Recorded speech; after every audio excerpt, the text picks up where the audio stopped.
Les contextes en Europe du Nord et en Europe occidentale sont très différents, et cette différence s'explique essentiellement par une logique racialiste. En clair, les peuples d'Europe du Nord, pour l'idéologie nazie, je pense bien sûr aux Scandinaves, aux Danois, mais aussi d'une certaine façon aux Néerlandais, sont des peuples frères sur le plan racial. En revanche, dès qu'on descend un peu vers l'Europe du Sud, déjà en France et a fortiori un peu plus au sud, on est tout à fait dans des peuples inférieurs, jugés inférieurs et par conséquent toujours ennemis.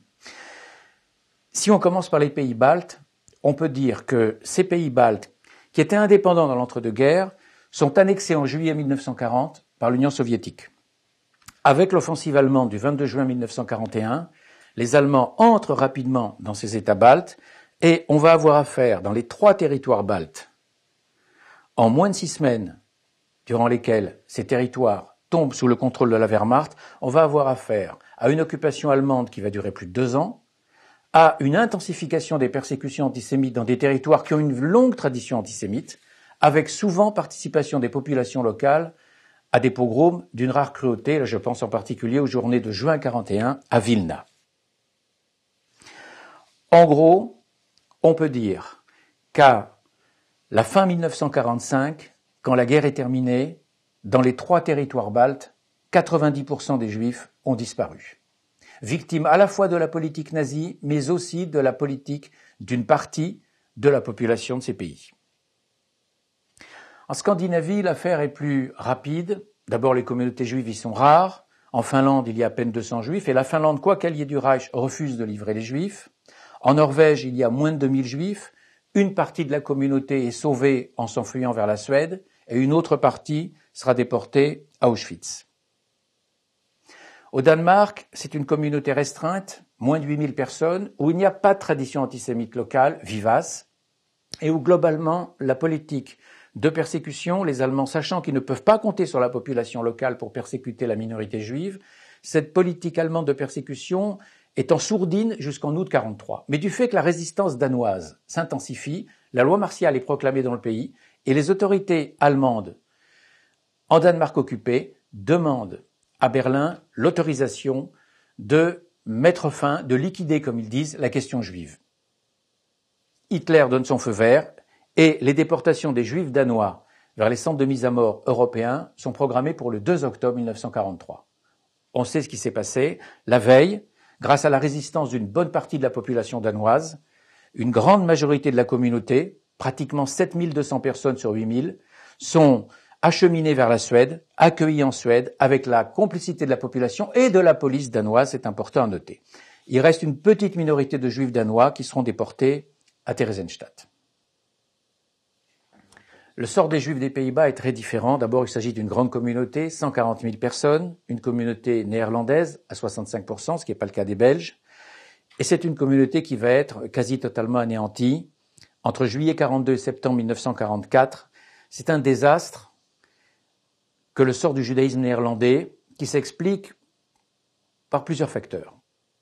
Premièrement, probablement un facteur géographique, mais qui n'est pas satisfaisant parce que le facteur géographique joue également pour la Belgique, à savoir qu'on a un plat pays, donc il est difficile de se cacher, à savoir qu'on a un taux d'urbanisation très fort. L'essentiel est ailleurs. Je crois qu'il y a 2 raisons fondamentales qui expliquent la catastrophe néerlandaise, alors que l'antisémitisme joue ici un rôle nettement moindre qu'en France, car il n'y a pas de tradition antisémite virulente, il y a un antisémitisme néerlandais, mais ça n'atteint pas le niveau qu'il a par exemple en France à la même époque.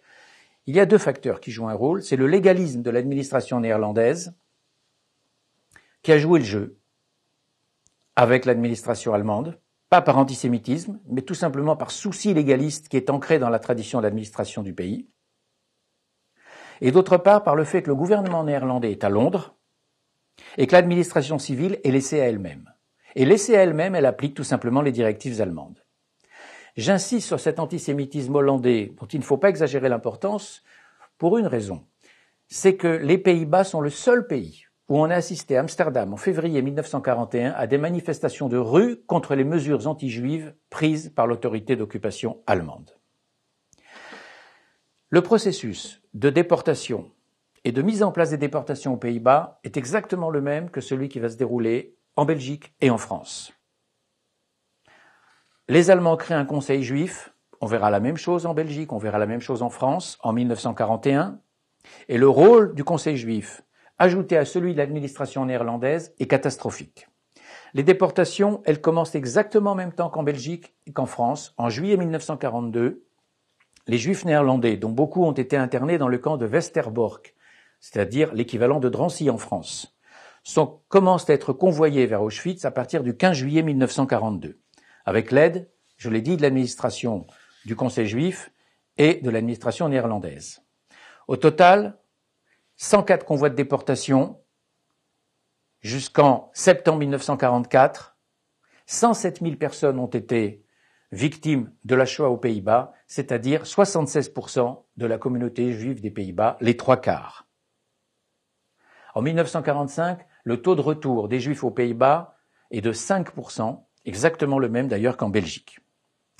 La Belgique, c'est une autre situation parce que l'immense majorité des Juifs belges, 70 000 à peu près, si l'immense majorité de ces 70 000 Juifs de Belgique ne sont pas de nationalité belge. L'administration militaire allemande va leur imposer un statut discriminatoire d'emblée, avec le recensement, l'enregistrement des biens, et en Belgique, contrairement aux Pays-Bas, il y a en particulier en Flandre, donc autour d'Anvers, une tradition antisémite particulièrement virulente qui expliquera d'ailleurs que le taux de perte en Belgique est très différent d'une région à l'autre, alors qu'on ne peut pas dire la même chose du tout des Pays-Bas. En Belgique, comme aux Pays-Bas, comme en France, le grand tournant dans la persécution, c'est l'été 1942. Avant d'en arriver à l'été 1942, on passe par les mêmes étapes qu'ailleurs. Le recensement à l'automne 1940, comme en France d'ailleurs, en zone nord. L'assignation à résidence en Belgique dans 4 villes, et 4 villes seulement en octobre 1941. L'étoile jaune qui est introduite en Europe occidentale, soit fin mai 42, comme aux Pays-Bas et en Belgique, soit début juin 42, comme en France. Et puis l'internement dans les camps de transit. Et pour la Belgique, l'équivalent de Drancy, c'est essentiellement la caserne d'Ossin à Malines, une ville qui est située à mi-chemin entre Bruxelles et Anvers. Il n'y a pas que la caserne d'Ossin, il y a également le fort de Brendonck. Le premier convoi vers Auschwitz s'ébranle de Malines le 4 août 1942. Au total, on comptera 28 convois de déportation. Le bilan, c'est plus de 25 000 Juifs assassinés et 351 tziganes partis par un convoi de janvier 1943. Là aussi, la ressemblance avec les Pays-Bas et la France est frappante. La rapidité du processus, l'essentiel des Juifs de Belgique sont déportés durant l'été 1942. 17 convois sur 28, soit les 2/3 des déportations en un seul trimestre. C'est donc l'été 1942 qui est le plus meurtrier, avec toutefois une population de Juifs de Belgique qui a très vite commencé à se cacher, d'une part parce que la résistance juive l'a mise en garde, d'autre part parce que, loin d'être une population intégrée et assimilée, c'est une population étrangère qui était déjà sur ses gardes bien avant. L'été 1942 le plus meurtrier. Toutefois, à partir de cet été 1942, une partie des Juifs de Belgique vont se cacher parce qu'ils sont prévenus par la résistance juive essentiellement, une résistance qui a une longue tradition de combativité. Il ne faut pas oublier que ces Juifs de Belgique, pour l'essentiel, ne sont pas des Juifs belges, au sens de la nationalité, sont des Juifs étrangers, dont beaucoup d'ailleurs ont une tradition de militantisme communiste ou socialiste. Les Allemands estiment eux-mêmes à l'été 1944 que 80% des Juifs disposent de faux papiers. Et on notera ceci, comme aux Pays-Bas, il y a une particularité belge au sens où la Belgique est le seul pays d'Europe où la résistance a arrêté un convoi de déportation en avril 1943. C'est le convoi numéro 20. À noter toutefois que dans ce petit commando de résistants belges qui arrêtent le convoi de déportation, l'essentiel des militants sont des Juifs. Bilan pour la Belgique, c'est un bilan qui est très contrasté selon les régions, ce qu'on ne peut pas dire du tout des Pays-Bas. À Bruxelles, vous avez 1/3 des Juifs qui ont été déportés. À Liège, Pays wallon, 1/3 également. À Anvers, en revanche, 2/3. Donc au total, sur près de 26 000 Juifs déportés de Belgique, c'est-à-dire un peu moins de la moitié, moins de 5% sont revenus en 1945. La déportation des Juifs de l'Europe du Nord, elle obéit donc à des facteurs qui tiennent à l'ancienneté de la population, à la géographie, à la collaboration au nom de l'administration civile, mais aussi aux facteurs racialistes, dans la mesure où les Allemands ne considèrent pas du tout d'un même œil la population belge, la population néerlandaise ou la population scandinave. Ajoutez-y un dernier facteur, la tradition antisémite, qui dans les États baltes était particulièrement vivace, je pense à la Lituanie bien sûr, et qui explique le bilan terriblement meurtrier de ces pays.